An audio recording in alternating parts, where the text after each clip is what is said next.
किसान साथियों नमस्कार। ये हमारा झाड़ी का बाग है। इसमें 3 प्रकार के पौधे हमने लगा रखे हैं, जिसमें थाई एप्पल, अमर सुंदरी और कश्मीरी रेड, जिनको हमने ये 200 पौधे हैं तो इनको 3 भागों में डिवाइड करके हमने लगाया हुआ है। 1 वर्ष के पौधे हो गए। इस वर्ष हमने इनसे उत्पादन भी लिया है। जनवरी फरवरी के अंदर इसमें हमारे को बेर का जो प्रोडक्शन मिलना था वो मिल गया। उसके बाद में ये फ्री हो गई जगह, तो इसको हमने फरवरी के अंदर इसके बीच की जो जगह थी इसको हमने काम में लेने का सोचा। तो इसमें तरबूज और उधर हमने खरबूज लगाए हैं, तो तरबूज और खरबूज हमने इसके अंदर लगा दिए। अब मार्च के लास्ट में हमने इसकी प्रूनिंग कर दी, तो वो जब ये बेल छोटी थी तभी इसकी प्रूनिंग हो गई, तो इसमें कोई दिक्कत नहीं हुई। और ये अभी देख रहे हैं हमने एक लॉट इसमें तरबूज का ले लिया। की बार थोड़ा बारिश का इफेक्ट रहा तो उससे थोड़ा नुकसान ज़रूर हुआ, लेकिन फिर भी हमें अच्छा उत्पादन इसे मिल गया। हम इसमें क्या है कि मैं पूरा ऑर्गेनिक करता हूं, तो ज़्यादा वो कुछ डालता नहीं हूं।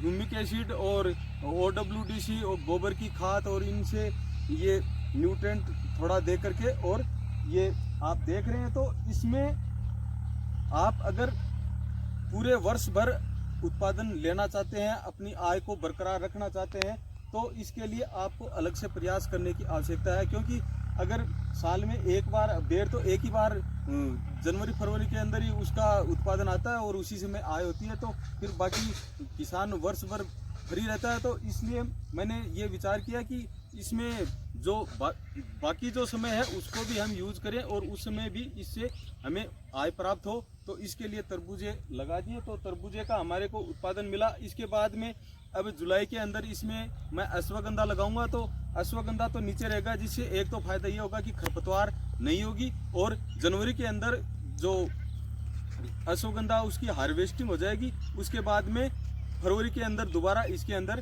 हम तरबूज लगा देंगे।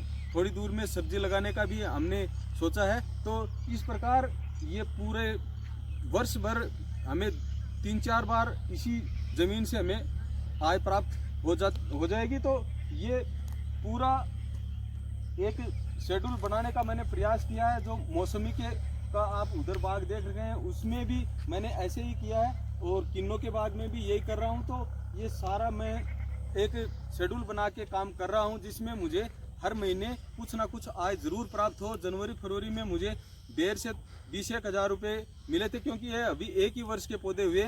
उसके बाद में अभी अप्रैल और मई के अंदर तरबूज से मुझे आय प्राप्त हो जाएगी, और जुलाई के अंदर जुलाई में वो मौसमी, जुलाई अगस्त में मौसमी से हो जाएगी। उसके बाद में किन्नों के 200 पौधे हैं, तो किन्नों से मुझे जो नवंबर दिसंबर में किन्नों से आय प्राप्त हो जाएगी। और इसके साथ में 200 पौधे मेरे नींबू के हैं, तो वो नींबू के पौधे भी जून के अंदर, क्योंकि इसमें हमारे यहाँ थोड़ा सर्दी का असर रहता है, तो जो दिसंबर वाला फाल है वो ख़त्म हो जाता है। तो इसके बाद में मैं इसमें प्रूनिंग करके, और फरवरी के अंदर जो फ्लोरिंग आती है उससे जून के अंदर हमारे फल तैयार होते हैं, तो उससे मुझे नींबू से आय मिल जाएगी। तो इस प्रकार लगभग इसके साथ में चने बोए थे, तो चने से मुझे थोड़ी आय प्राप्त हुई है। तो ये पूरा शेड्यूल बना के हम कार्य करते हैं। तो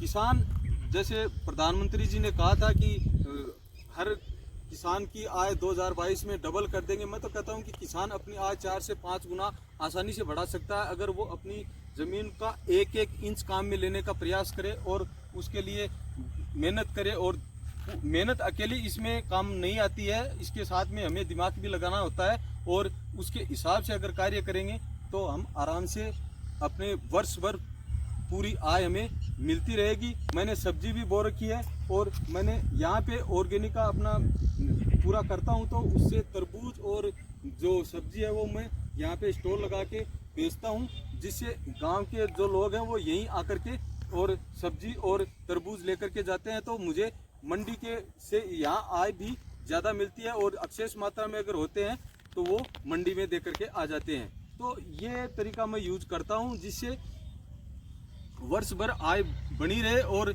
अभी नवंबर के अंदर मैं अपनी 1 बीघा ज़मीन के अंदर मिर्ची लगाने की सोच रहा हूँ। तो 1 बीघे में मिर्ची लगा लेंगे तो उससे मार्च से लेकर के और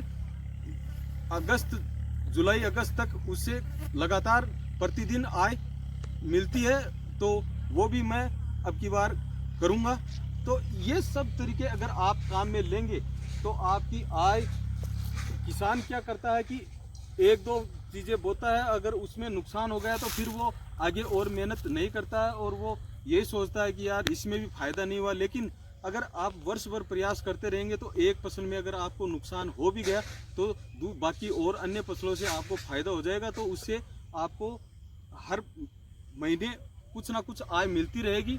तो मैं खुद सरकारी नौकर हूँ, लेकिन सरकारी नौकरी से मैंने ज़्यादा यहाँ पे मान सम्मान मुझे मिला है। और जो मैंने आय का भी अभी 2 ही वर्ष, तीसरा वर्ष चल रहा है, 2 वर्ष पूरे हुए हैं, अब जुलाई के अंदर 3 वर्ष हो जाएंगे। तो इसमें जो मौसमी का जो बाग है उसको 3 वर्ष होंगे और ये 1 वर्ष की हुई है तो अब 2 वर्ष की हो जाएंगी। और नींबू का भी मेरा 1 ही वर्ष का हुआ है। तो ये सब चीज़ें धीरे धीरे मैं आगे बढ़ा रहा हूँ। इसके साथ में मैंने 200 पौधे महोगनी के और मालाबार नीम के लगाए हुए हैं। तो वो पूरे बॉर्डर एरिया को मैंने कवर कर रखा है उससे।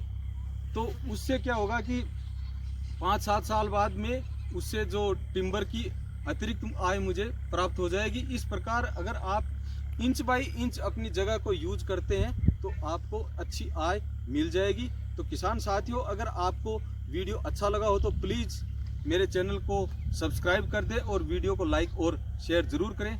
Thank you. जय हिंद, जय भारत।